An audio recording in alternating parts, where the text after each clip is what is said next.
Assalamualaikum dan salam sejahtera. Kita kembali ke dalam Deen Equal Project, channel perpaduan Nusantara.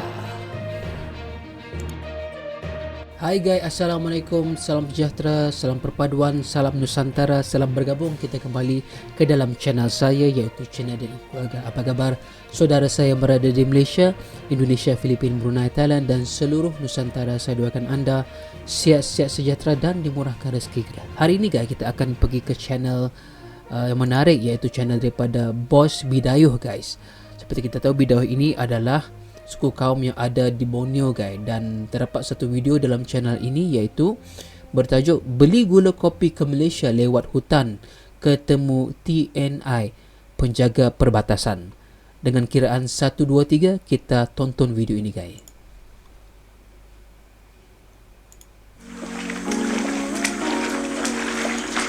Selamat siang Ibu. Dari mana Bu? Dari Malaysia. Ngapain? Belanja apa? Pulau Kopi. Kok nggak belanja di tempat kita di Indonesia? Jalan ada. Kenapa jauh Bu? Jauh. Kalau dari Malaysia ke dekat jalan kaki. Boleh kita periksa belanja nih Bu? Beli gula kopi di Malaysia lewat hutan, ketemu aparat TNI.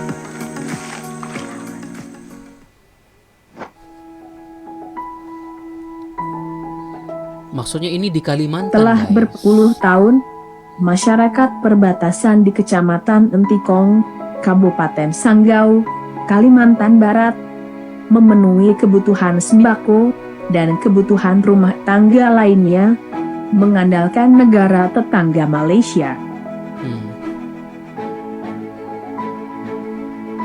Sehari-hari, warga dusun bekerja sebagai petani dan juga berladang. Hasil kebun mereka berupa sahang atau lada, jahe, dan cabai. Semua hasil perkebunan tersebut dijual ke Malaysia, sebab akses jalan lebih mudah dan dekat ke Malaysia ketimbang harus menjual ke Entikong.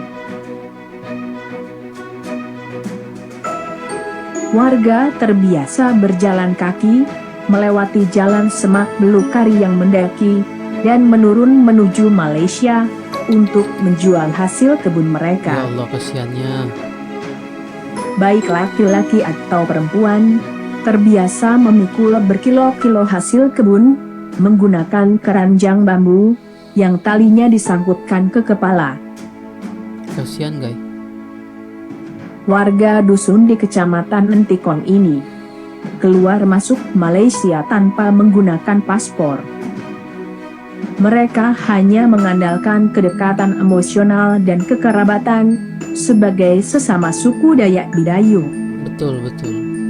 Suku Dayak yang bermukim di sepanjang perbatasan Indonesia di Kabupaten Sanggau dan Sarawak, Malaysia.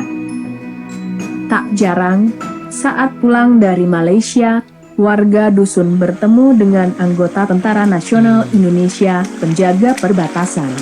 Betul. Selamat siang Ibu. Dari mana Bu? Sudah kedapatan nih. Dari Malaysia. Ngapain? Belanja apa? Pulau Kopi. Kok nggak belanja di tempat kita di Indonesia? Jalan ada. Kenapa jauh Bu? Jauh. Kalau dari Malaysia ke dekat jalan kaki. Boleh kita periksa belanja nih Bu? Boleh. Boleh saya lihat? Ya Bu. Aduh guys, diperiksa guys, kasihan guys. Kasihan dikit diperiksa. Aduh lah. Coba saya lihat gulanya. Ya, dia punya ini ya, packaging itu apa? Dia punya balutannya. Saya lihat. Saya lihat di bawah guys. Perhatikan. Gula. Ya.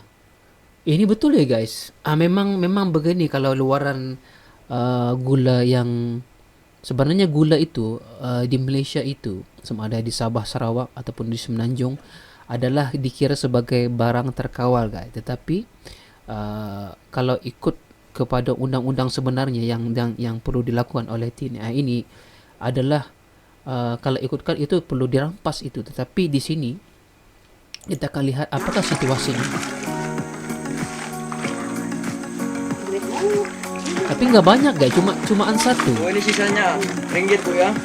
Ringgit. Itu benar tuh guys. Ringgit dia cak 5. Asalnya berapa ringgit lagi tuh? Tinggal bakinya 5 ringgit itu guys. Coba saya tengok ada tak saya duit 5 ringgit. Itu 5 ringgit guys. 5 ringgit itu saja. Ini benar mereka berkunjung ke sempadan di perbatasan Malaysia kan, untuk mendapatkan. Tetapi kalau di Malaysia pembelian gula itu juga terkawal. Tidak boleh nyampe lebih berlebihan. Ada satu ketika dibenarkan hanya satu keluarga itu satu bungkus untuk satu kali pembelian guys. Mungkin di sini di Malaysia mereka ini pergi ke Malaysia dan dibenarkan hanya untuk membeli satu saja. Walaupun perkara itu tidak sepatutnya, tetapi dalam kita punya nilai toleransi, kita berjiran. Kadang-kadang mereka ini walaupun sebelah menyebelah guys, kadang-kadang mempunyai ini ya, persaudaraan ya, bukan saja pertalian persaudaraan, pertalian darah guys. Adik beradik, sepupu sepapat juga sebelah berada nih guys. Itu perkara yang perlu kita lakukan adalah tolong menolong guys. Kita berhampiran. Iya. Dan Itu benar aja ini. di Indonesia aja Bu ya. Biar kita cinta NKRI. Bisa kalau kita belanja di Indonesia. Kendalanya apa? Biaya. Banyak biaya. Kalau ke Malaysia itu kan jalan kaki nggak ada biaya. Kesian. Tinggal jalan kaki kesian aja Bu dia ya. lagi Berapa jalan jam Bu? kaki. 2 jam setengah. 2 jam Ya setengah. Allah ya Tuhanku, kesiannya. Silakan Bu, lanjutkan perjalanan. Iya kesian ya. Ya oh. Ya Allah ya Hati-hati, Bu, kesian.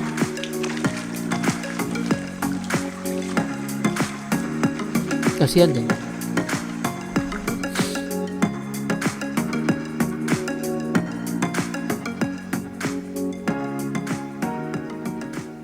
Sudah juga ya video itu guys yang telah pun disediakan oleh video itu, walaupun singkat dalam 4 menit 17 saat ya, tetapi benar-benar menceritakan tentang apa yang berlaku di perbatasan itu. Situasi itu tadi sekali benar-benar menyentuh hati kita, sama ada di Malaysia maupun di Indonesia. TNI yang berada di perbatasan menjaga persempadanan itu juga mempunyai hati naluri yang begitu baik, bertoleransi guys, tidak memarahi, memahami situasi penduduk yang terpaksa membeli barangan-barangan di Malaysia, dan mereka yang berada di Malaysia juga di sempadan juga tetap menjualkan guys, sebab kita memahami kepayahan mereka, sebab mereka adalah saudara mara. Apa yang memisahkan itu adalah garis sempadan antara Kalimantan dan juga Sarawak guys. Kalau sebenarnya di Sarikin sebenarnya ada satu tempat di mana warga Indonesia daripada Kalimantan terutamanya mereka akan dibenarkan berniaga guys. Ketika dulu guys, saya tidak tahu sekarang ini sama ada Sarikin sudah pun pulih dan dibenarkan kembali berniaga bersama-sama. Warga Sarawak dan juga warga Kalimantan ini sama-sama untuk mencari rezeki. Kita sama-sama berkongsi barang-barang daripada Malaysia, barang-barang daripada Indonesia. Di sana kita tukar-menukar dan tawar-menawar. Itu yang kita mahukan. Mungkin video ini nanti mungkin dapat menggerak hati pemerintah sama ada di Indonesia maupun di Malaysia untuk memperbaiki keadaan yang ada di kawasan perbatasan ini guys, supaya dapat menguntungkan kedua-dua belah pihak, sama ada di Indonesia maupun di Malaysia, sama ada di Kalimantan maupun di Sarawak guys. Sebab kedua-duanya memerlukan kesefahaman, kedua-duanya memerlukan kerjasama guys, dan perlu ada sedikit kelonggaran. Dan jika kita lihat tadi situasi tadi, mbaknya tadi telah pun pergi ke Malaysia tanpa menggunakan pasport guys, mengikuti jalan tikus yang menyelusuri sungai guys, sungai itu. Sebenarnya melalui sungai itu agak berbahaya guys. Kita nggak tahu kalau ada fenomena kepala air ya. Fenomena kepala air itu kalau tiba-tiba datang waktu hujan bisa melenyapkan mbak itu juga guys, dan juga melenyapkan para petugas-petugas yang menjaga sempadan perbatasan itu. Sungguh berbahaya, tapi terpaksa mereka redah untuk apa?